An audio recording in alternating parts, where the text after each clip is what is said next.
The Lost Crowns of Anglia.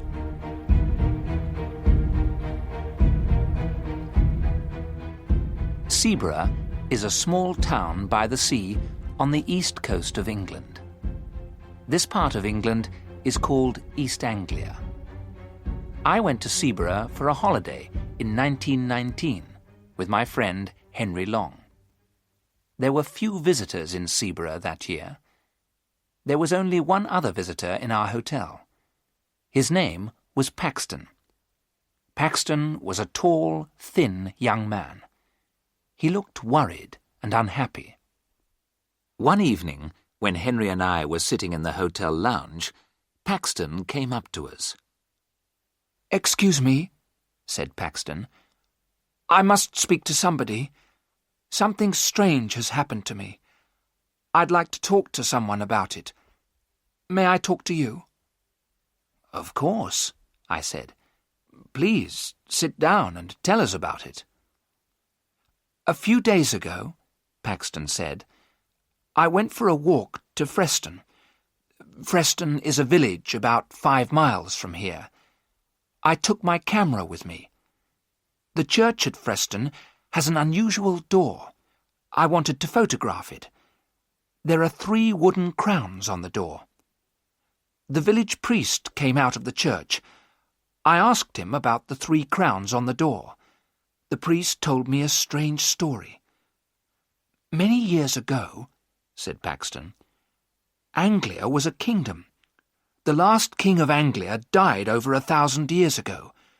When he died, his 3 crowns disappeared. The people believed that the crowns were magic. They believed that the crowns were buried in different places. The crowns guarded the coast against enemies from across the sea. About 300 years ago, one of the crowns was found. It was secretly sold. No one knows what happened to it after that." "What about the other 2 crowns?" asked Henry. "The second crown was washed into the sea. It was never found again." "What about the 3rd crown?" I asked Paxton. "Was it ever found?" "I'll tell you about that," answered Paxton. "There was a family here called Ager. The people believed that the Agers were guardians of the 3rd crown. The last Ager died a year ago, in 1918. He had no children. I found his grave in the churchyard.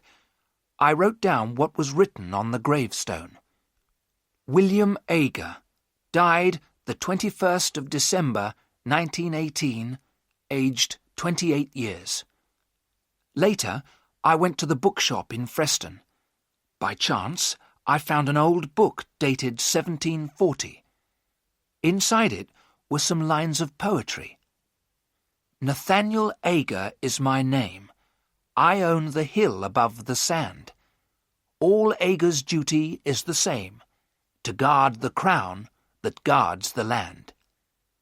When I am dead and in my grave, and all my bones are rotten, my sons shall keep my name alive. It shall not be forgotten." I bought the book and walked back towards Seaburgh. I found the house where William Ager had lived. The house is halfway between Preston and Seaburgh. Above the house is a small hill. There is a circle of trees on top. I knew that this was the place. "The place for what?" I asked. Henry and I were becoming tired of this long story. "The place where the crown was buried," said Paxton. "And did you find this crown?" I asked in a tired voice. Paxton's answer surprised us both. "I have it in my room," he said. "Come and see it, then you'll believe me." Henry and I did not believe him. We thought that Paxton was not telling the truth. But we stood up and followed him. Paxton led us to his room. He opened a suitcase. Inside the suitcase was something wrapped in newspapers. He unwrapped the newspapers. There was a crown. The crown was made of silver. It was a circle of metal with 4 jewels. I put out my hand to touch it. Don't touch it!" Paxton cried, and held the crown away from us. "Why not?" I asked in surprise. "We won't take it from you." "I'm sorry," said Paxton. "It's because—" He looked round the room in a strange way. "Since I took the crown, I haven't been alone." "You haven't been alone?" Henry said. "What do you mean?" Then Paxton told us more of his story. "After I'd been to Aga's house, I came back here.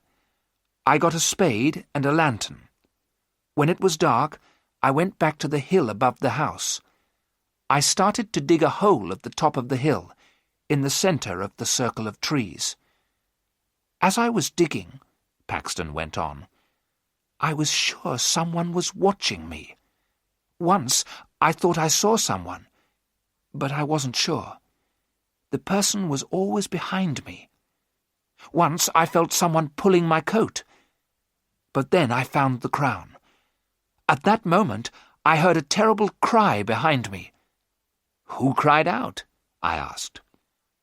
"I couldn't see anyone," Paxton answered. "But I think I know." He pointed to a book on a table beside the bed. "Every time I come back to my room, the old book is open." I looked at the table. The old book was open at the first page. I saw the name, William Agar, 1890. "So you think that William Agar is following you?" I said. "But William Agar is dead." "It's the ghost of William Agar," said Paxton. "He won't leave me alone. He wants the crown, but he isn't strong enough to take it from me." "And what will you do with the crown?" I asked.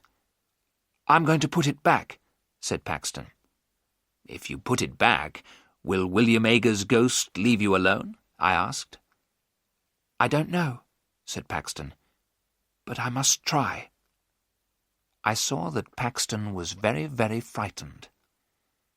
"Then we shall help you put it back tonight," I said. As I spoke, a shadow moved in the room. Paxton saw it and looked terrified. That night, as we left the hotel together, I spoke to the hotel porter. "It's a warm night," I said. "We're going for a walk. We may be back very late." "I'll wait for you, sir," said the porter. "I won't lock the front door until you return. The other gentleman isn't staying in the hotel, is he?" "What other gentleman?" I asked. "The gentleman who's with Mr. Paxton," said the porter. "No," I replied quickly. I did not tell the others what the porter had said, but I had seen it too. When the three of us were together, I thought I saw another person in the room with us. It took us half an hour to walk to William Agar's house. The road went along beside the beach. The beach was a lonely place at night. We saw the hill above the beach. The sea was calm. The moon was shining behind the trees on the hill. We climbed to the top of the hill. We had forgotten to bring a spade. Paxton did not care. He began to dig with his hands. As soon as he had dug the hole, Paxton put the crown in it. He covered the crown with earth. "It's back," he said in a loud voice. "Will you leave me in peace now, William Agar?"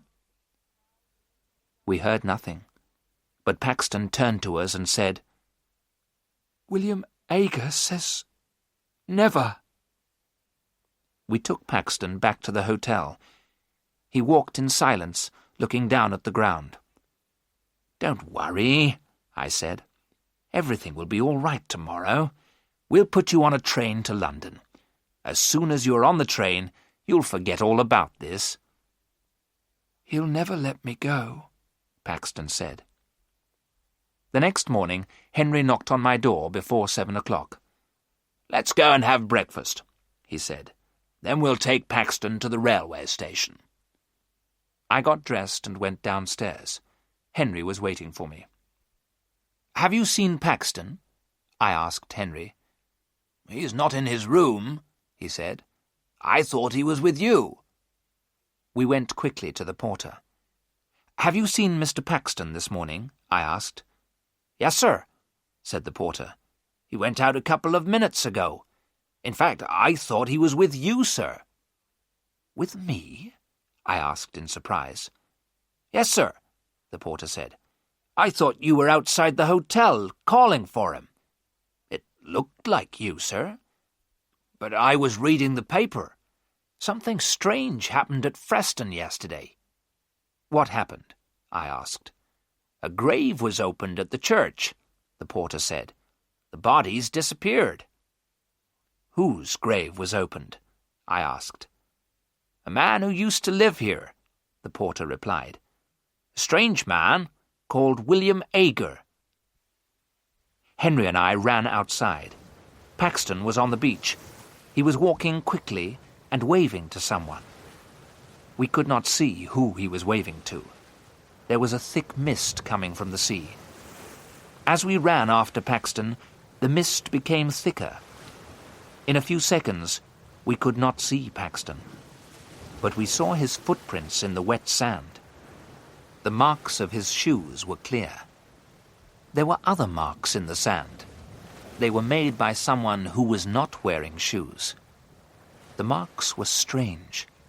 They were the shape of feet, but they were feet without flesh, only bone. We called Paxton's name. We thought we heard Paxton call our names. Then we heard a long and horrible scream. I shall never forget the sound of that scream in the mist. We stopped. We were afraid. We did not want to meet the creature that Paxton had met. We both knew that Paxton was dead. We walked forward slowly. A few yards away, we found Paxton's body. His mouth was full of sand and stones. His neck was broken. We heard a strange laugh in the mist. It was not the laugh of a living man. Henry and I were terribly afraid.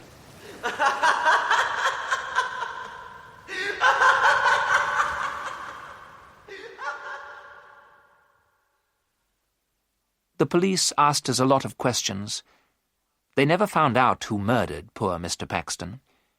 Henry and I did not tell the police what we knew. They would not have believed us. Henry and I did not go back to look for the crown of Anglia. The crown is safe. We did not want to meet the ghost of the guardian, William Ager.